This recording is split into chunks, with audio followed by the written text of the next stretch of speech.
Hello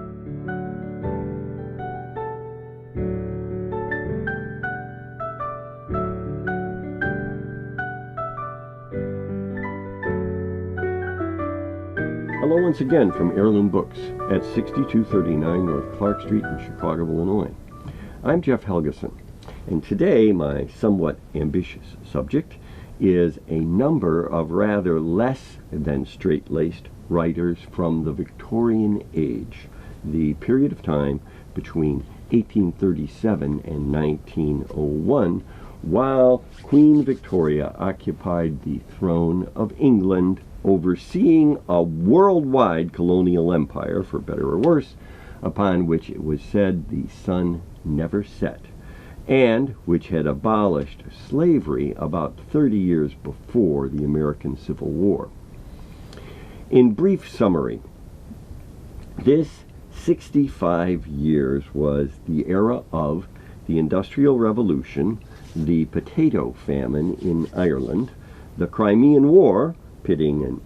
allied countries of England, France, and Turkey against an imperialistic Russia in southeast Ukraine, the publication of Charles Darwin's Origin of Species and Descent of Man, as well as the works of Karl Marx and Friedrich Nietzsche, the emergence of the novel as a dominant literary form, and the development of the camera, resulting in such radical evolutions with respect to visual art as Impressionism and the pre-Raphaelite Brotherhood, something that essentially encompassed painting and the crafts of furniture making and stained glass design, along with printing and poetry. The time is also thought of as having been highly conservative and very socially proper. Victorian, in fact. Although many of its authors may run somewhat counter to that particular stereotype, making their lives, as well as the works that they created, significant topics of interest. As J.B. Priestley points out in his book, Literature and Western Man, this was a period of time when more and more people, a large proportion of them middle-class women, wanted something to read, but did not see themselves as patrons, connoisseurs, or students of literature. Writers who were active over these several decades within Great Britain included Elizabeth Barrett and Robert Browning, Alfred Lord Tennyson, Charles Dickens, William Thackeray, Dante Gabriel Rossetti and his sister Christina, Algernon Swinburne, and Oscar Wilde.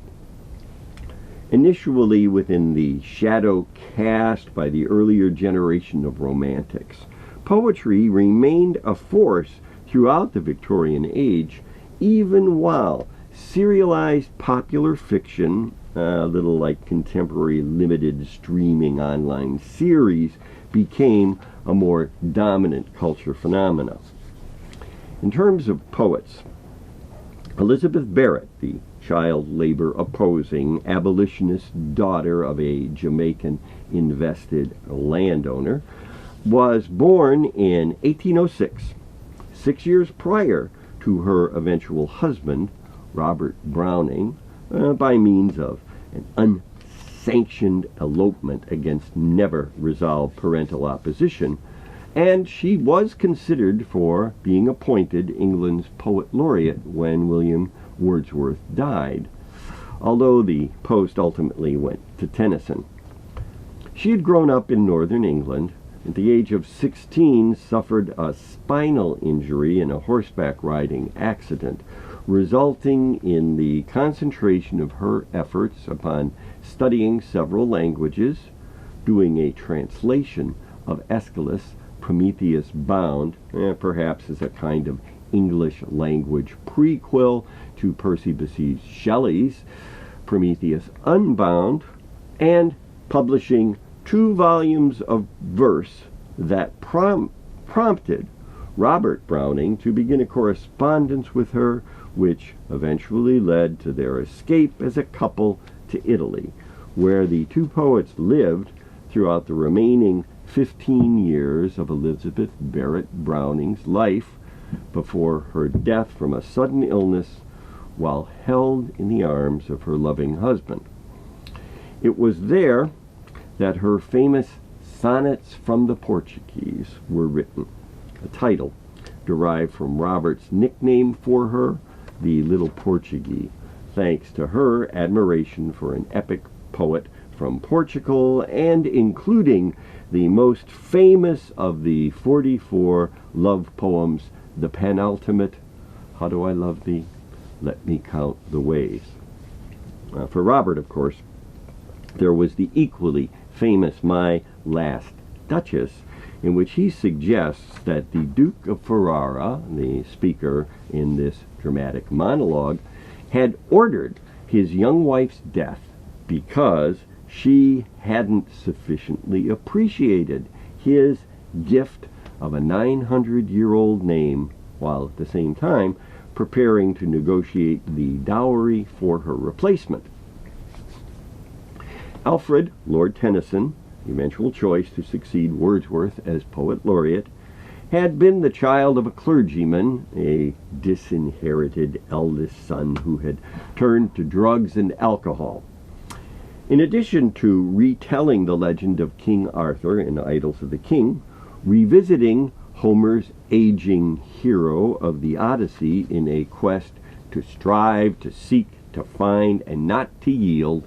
and providing a prophecy of such things in his poem Locksley Hall as aerial combat among nations, ending in a yet-to-be truly realized Parliament of Man and Federation of the World.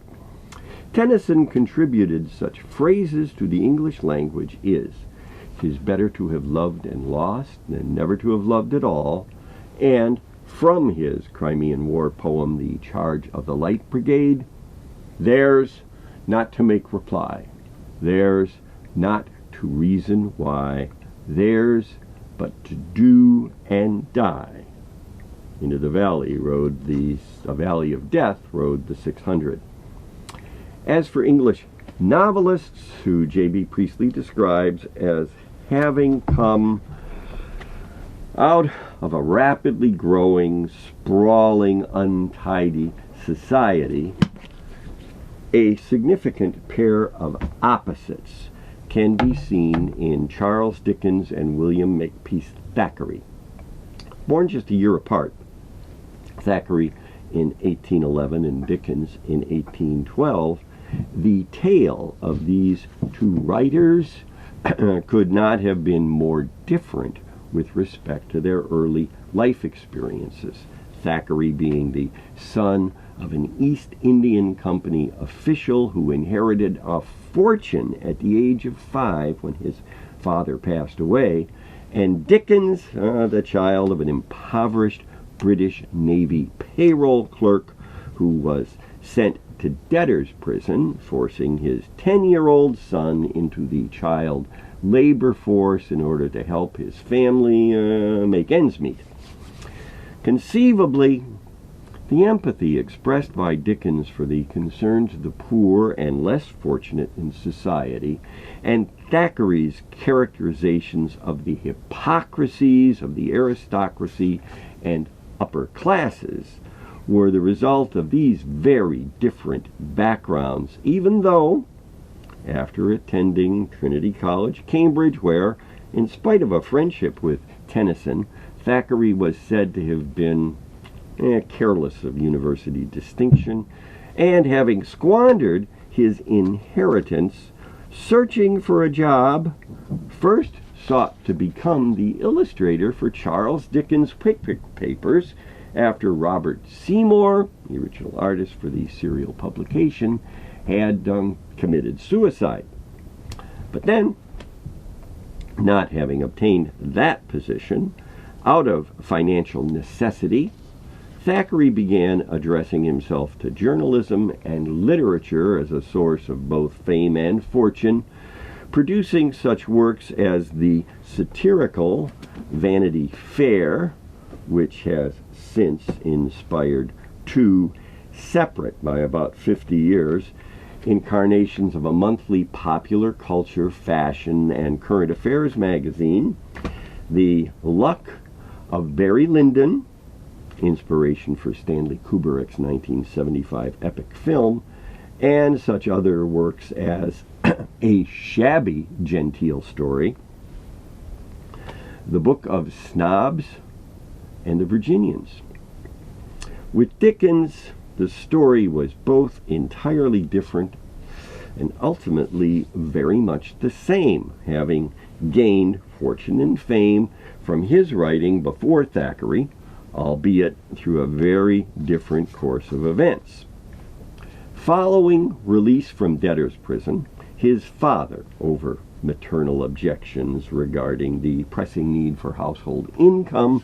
had managed to get young Charles enough education to eventually qualify for employment in various law offices, leading to his becoming a successful freelance legal reporter. At about this time,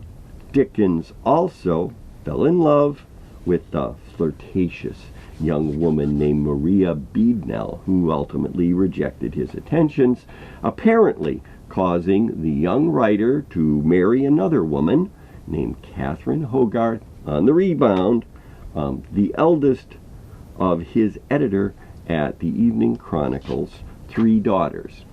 the youngest of whom died of an illness in Dickens' arms at the tender age of 18, while the other, Georgiana,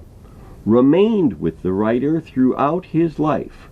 including long after he had separated from her older sister, after beginning an affair at the age of 46 with an 18-year-old actress named Ellen Nell Ternan, possibly as the result of the noted author, allegedly, having fathered a son with his wife's surviving sister. But I digress. What's truly important for posterity, in addition to the significant effects of Dickens' work on the improvement of social conditions for the poor, as observed by literary critic Alan Bloom, is the unforgettable characters that he created, allowing, as Bloom observes, subtlety in our distinction of human types. The personalities drawn from his life experiences, which populate Dickens' 15 novels and the ever-popular novella, A Christmas Carol, altogether having been given 129 film adaptations, include such unforgettable individuals as Ebenezer Scrooge, Mr. Pickwick, Miss Havisham, Oliver Twist, David Copperfield, Little Nell, Nicholas Nickleby, Uriah Heep, Martin Chuzzlewit, Fagin, and the Artful Dodger. A great number of them being depicted in the painting by R.W. Bust, which hangs in the Dickens home in London and demonstrates what Priestley termed a kind of imagination fed by the unconscious. Then there's also the opening and closing sentences of the French revolutionary novel, A Tale of Two Cities. It was the best of times, it was the worst of times, and the self-sacrificing on the platform of the guillotine is a far, far better thing I do than ever I have done. It is a far, far better rest that I go to than ever I have known. As for William Thackeray, in terms of former Beatle John Lennon's observation that life is what happens while one is busy making other plans, there was the challenge of his wife and the mother of his 3 daughters eventually going insane and being committed to an asylum, where she then outlived her husband by another half century. Now, with regard to Dante Gabriel Rossetti, he was a poet and painter who founded what he called the Pre-Raphaelite Brotherhood, a kind of reactionary protest against industrialization that reached back for inspiration to a time before the Renaissance. Although Dickens had sarcastically wondered why not just a pre-Galileo movement to merely go back prior to applied science. Having married the model of many of his early paintings, Elizabeth Siddal, when she apparently committed suicide while Rossetti was having dinner one evening with poet Algernon Charles Swinburne, perhaps as a result of postpartum depression, shortly following the delivery of a stillborn child. The grieving husband buried a manuscript of his poems with her, which later had to be exhumed and disinfected for a period of several months before being submitted for publication. Rossetti then began an affair with another model, Jane Burden,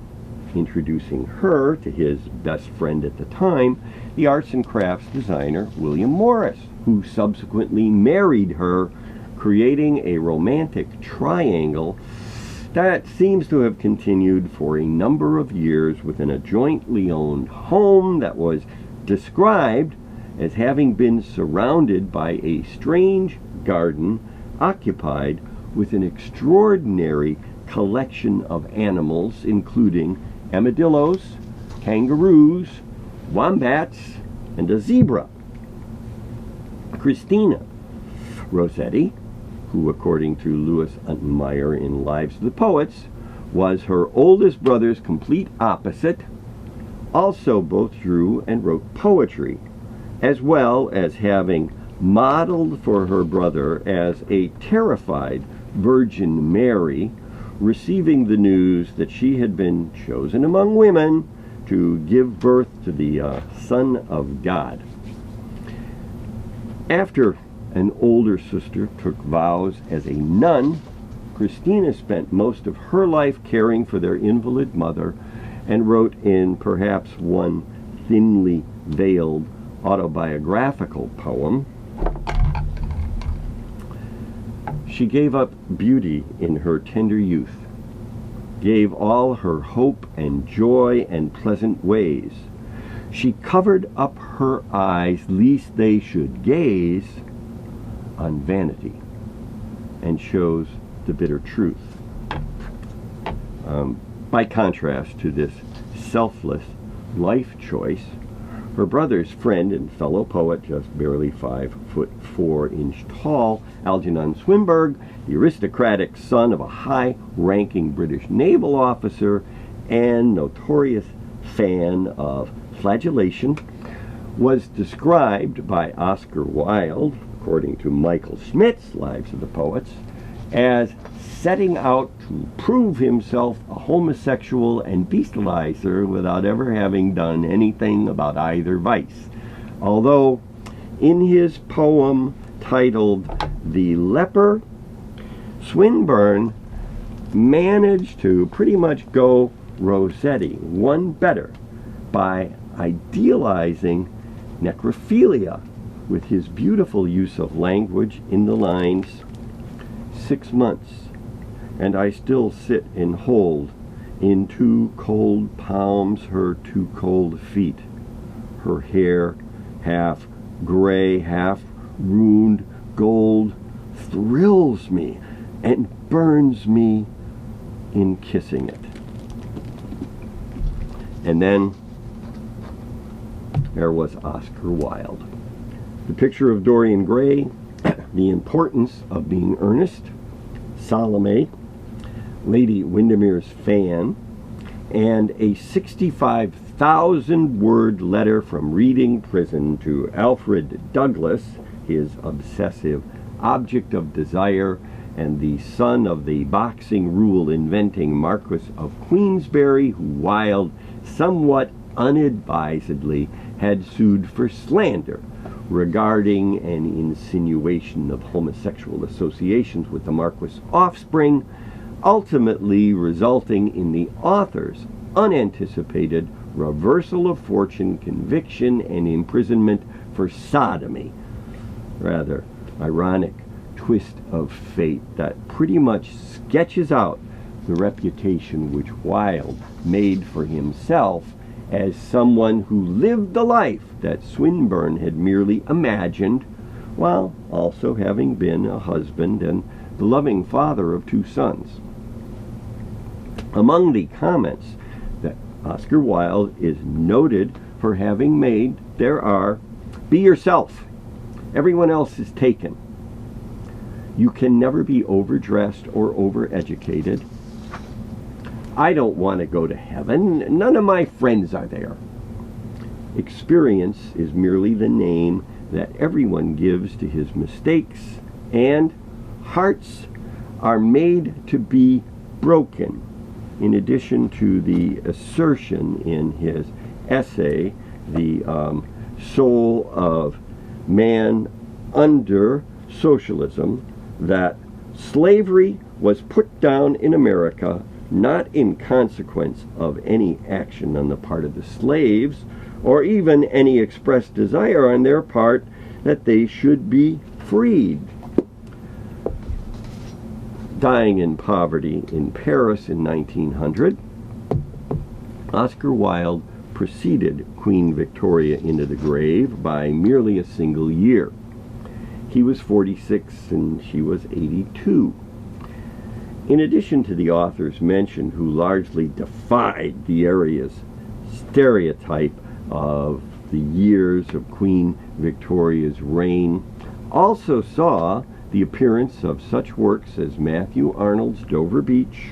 the novels of Thomas Harding, such as Far from the Maddening Crowd, Jude the Obscure, and Tess, as well as the early works created by George Bernard Shaw. Next to the period of creativity surrounding the rule of Queen Elizabeth I, it would seem that the Victorian age was perhaps one of the greatest in English literature, even though many of its writers were in fact greatly removed from the conventional image of respectability associated with that period of time. Although, of course, there was also the conspiracy theory that the Queen's grandson, Prince Albert Victor, had actually been the notorious prostitute murderer Jack the Ripper. But that, as the saying goes, is a highly questionable other story. I'm Jeff Helgeson, and Heirloom Books is located at 6239 North Clark Street in Chicago, Illinois.